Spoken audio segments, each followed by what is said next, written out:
Bien, alors rebonjour. Euh, le temps, les limites par rapport au temps. Donc nous allons parler de Givora justement qui nous met des limites. Mais nous sommes toujours dans la semaine de Chesed. Bon, j'espère que les personnes qui m'écoutent là pour la première fois ont déjà pris quelques informations, sinon ils vont rien comprendre. Donc, tout est déjà en ligne sur la chaîne, mais également sur le site Coaching Existentiel. Alors, dans Chesed de Chesed, c'est-à-dire l'amour, amour dans l'amour, nous étions dans l'amour universel, total, sans limite quelque part. Avec Gevura, nous allons mettre la juste mesure du don de soi.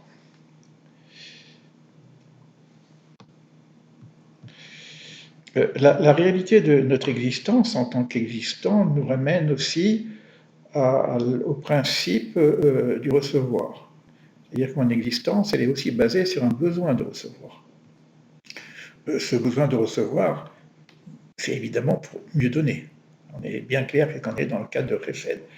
Et je reviendrai sur cette idée-là avec Tiferet, qui est l'harmonique, en fin de compte, entre les deux principes qu'on appelle Chesed et Gvura, le principe d'amour et le principe de justice, qui va être équilibré avec Tiferet, la prochaine intervention, en tout cas le prochain partage. Alors ici, dans Gvura, dans Chesed, quand je dis on est dans Chesed, mettre un peu de vin dans son eau, comme j'ai expliqué tout à l'heure, c'est pas simplement mettre des limites au don de soi, ça fait partie du travail, en tout cas ça fait partie de ce principe de Gevura d'entrée. C'est pas non plus de donner à bon escient, parce que des fois lorsqu'on donne trop, on n'aide pas l'autre. Donc ça c'est aussi un autre principe que nous avons déjà développé, donner plutôt une canne à pêche plutôt que du poisson. Désolé pour ceux qui sont véganes, on va donner plutôt des graines de soja plutôt qu'un steak tout fait. Je reviendrai sur ce principe, cette notion de don gratuit, etc., parce que bon, on va reparler du principe divin dans ce cadre-là. Il y a aussi cette idée qui est un peu dérangeante d'ailleurs, c'est que dans le don, il y a peut-être une partie ombre chez nous-mêmes. C'est-à-dire que parfois on donne pour recevoir. C'est clair, hein? Tu donnes et tu auras un petit cadeau paradis. C'est pas le top, mais bon, c'est une éducation. On verra encore dans Tiferet quelle équation plus juste entre le donner et le recevoir pour être dans la justesse de ce principe qui est le principe d'amour de Chesed.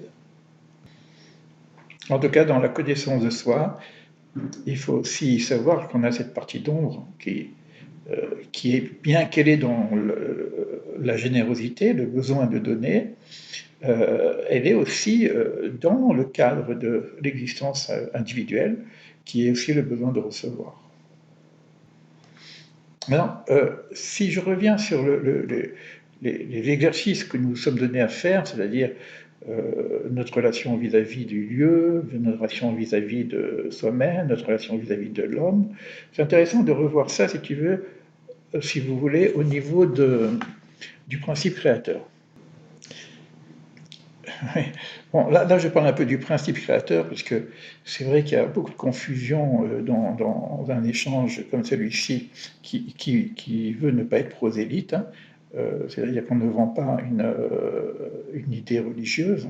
Chacun est libre dans sa propre démarche religieuse de croire ou de ne pas croire. Et c'est vrai que c'est quand même un cadre dans lequel nous parlons de principe créateur. L'arbre de vie commence avec Keter. Keter, c'est une volonté de créer. C'est-à-dire que nous nous positionnons avec une création.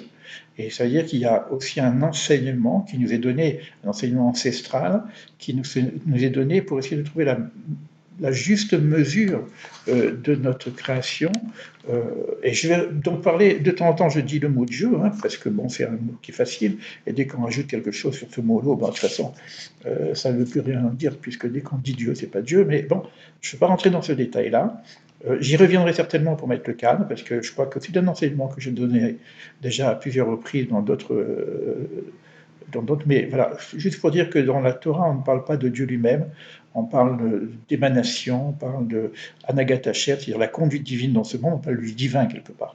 Il y a du divin dans toute chose, voilà, donc on parle de cette chose-là, et on ne peut pas, ça ne veut pas dire qu'on n'y croit pas, on peut croire à une certaine transcendance, on croit à une volonté divine d'avoir créé le monde, mais on ne peut rien dire là-dessus, c'est-à-dire qu'on n'utilise que des mots. Et là, dans les noms divins, c'est-à-dire qu'on utilise pardon, que des noms, et dans les noms divins, dans le principe d'amour, on utilise le nom Yudke-Vavke, c'est-à-dire les tétragraphes divins, et là maintenant on est dans la dimension de limite, de justice avec Gevura, et donc on est avec la dimension de Elohim, puisque Bereshit bara Elohim, on ne va pas dire et Dieu créa, on devrait plutôt dire Elohim, le principe divin qui met en place le système de la création. Et là, puisqu'on parle de nom, donc ce principe divin, nous avons vu que le principe divin infini ne donne pas place à la création, donc il y a une notion de tzimtzum, c'est-à-dire de retrait de la présence divine pour que le monde puisse être, c'est un premier tzimtzum, mais il va y avoir un deuxième tzimtzum ici, c'est que il va y avoir une forme de limitation de l'extension du monde, parce que si le monde va, pas à sa dérive, mais va dans sa nature, en tant que création du divin, il va retourner à l'infinitude divine, c'est-à-dire que c'est la création qui retourne à l'océan de la grande lumière divine. Finalement, il n'y aura plus de création. Donc, et ce principe-là, on utilise le mot qui s'appelle Shaddai. Qui vient de la racine d'Aï, ça suffit. Alors, ça veut dire quoi, ça suffit, si on dit toujours de la tradition hébraïque, hein, ça suffit, il est bon dans l'état où il est, le monde est bon dans l'état où il est, c'est ce qu'on appelle kitov, quasitov.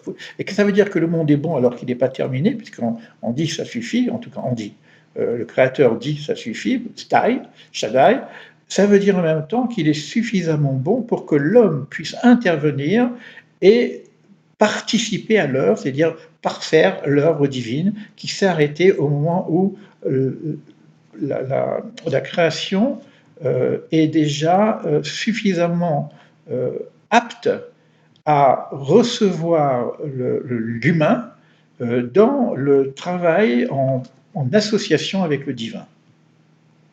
Je sais que ce n'est pas très clair tout ça, mais on y reviendra certainement, parce que ça demande beaucoup d'explications. Hein. En tout cas, il y a beaucoup de vidéos là-dessus qui parlent de ces deux notions et de la participation de l'homme dans la création, dans sa propre création, puisque l'œuvre divine, c'est l'homme. D'ailleurs, ça nous permet de comprendre quelque chose qui est assez puissant, d'ailleurs. Il y a une phrase comme ça qui dit « Noten oz el Elohim », donner de la force à Dieu. Comment je vais donner de la force à Dieu? Dieu Elohim, hein, donc il ne faut pas à chaque fois revenir sur ça, mais donc donner la force à... Alors ça veut dire quoi? Ça veut dire qu'il n'a pas la toute-puissance? Non. Ça veut dire que dans le projet divin est fait en telle sorte que, pour que l'émanation puisse se faire, ça demande un certain travail de la partie de la créature. C'est-à-dire, nous, en tant que créateurs, c'est-à-dire qu'on doit ouvrir les robinets pour que l'eau qui est en haut dans le ciel, ce qu'on appelle la bracha, hein, bracha, c'est une grande piscine, c'est de la lumière qui vient du divin, mais pour que cette lumière puisse vraiment arriver à faire son travail, le projet divin a été fait en sorte que l'homme puisse participer. Donc, on a une action à faire. Nous avons donc les robinets en bas pour les ouvrir et les fermer. Et c'est aussi la possibilité de garder notre propre libre arbitre, notre propre liberté d'accepter ou de non accepter. Vous voyez qu'ici que dans la notion de Gvura, c'est encore une bonté. Et la bonté divine fait que... il nous met en responsabilité devant notre propre agir pour réaliser le projet divin qui est nous-mêmes. C'est-à-dire il nous met en responsabilité de notre propre plénitude. Bah, je ne sais pas si j'aurai le temps de développer cette partie-là qui est énorme, hein, puisque c'est pratiquement toute la Kabbale qui parle de ces notions-là. Maintenant, dans ce cadre qui nous anime, de partage, euh, se mettre aligné par rapport à cette idée de projet de se parfaire, on retrouve dans l'homme vis-à-vis de lui-même, pas que pour lui-même, comme on l'a vu, puisque le fait de travailler sur moi-même me permet d'être plus apte, plus outillé pour accompagner l'autre aussi. Donc il y a ces dimensions. Et puis en même temps, je réalise le projet divin qui est l'homme, tout simplement. Et l'homme, au départ, bon, moi, le premier outil que j'ai, c'est ma propre personne. Alors, ceci dit, je ne vais pas donner des conseils, puisque je ne vais pas jouer ou donner du poisson tout cuit ou alors des steaks de soja tout fait. Je crois qu'on a suffisamment aujourd'hui d'instruments, d'enseignements qui nous permettent de nous prendre en charge et de voir, de répondre à cette question que j'ai posée de base, qu'est-ce que je fais maintenant? Et si c'est possible, si ce groupe se manifeste, en tout cas, si une émergence d'une intelligence collective au niveau spirituel se met en place, qu'est-ce qu'on fait? Voilà. Donc je reste avec ça. Et puis je vous dis à la prochaine Séphira. On ne pourra pas aller plus loin parce que c'est énorme. Si vous savez le nombre de choses qu'on pourrait dire sur ces notions-là, on y passerait une vie. D'ailleurs, on y passe une vie. Hein. Donc je vous dis à la prochaine Séphira avec Tiferet qui est le cœur et l'harmonisation entre les deux principes. Sachez que nous sommes aujourd'hui au niveau du corps avec la partie haute du corps, pas de la tête, hein, donc les épaules, avec les deux trucs, et puis on verra un petit peu comment, au niveau énergétique, travailler sur ces deux principes pour que l'énergie puisse descendre jusqu'au cœur. À bientôt.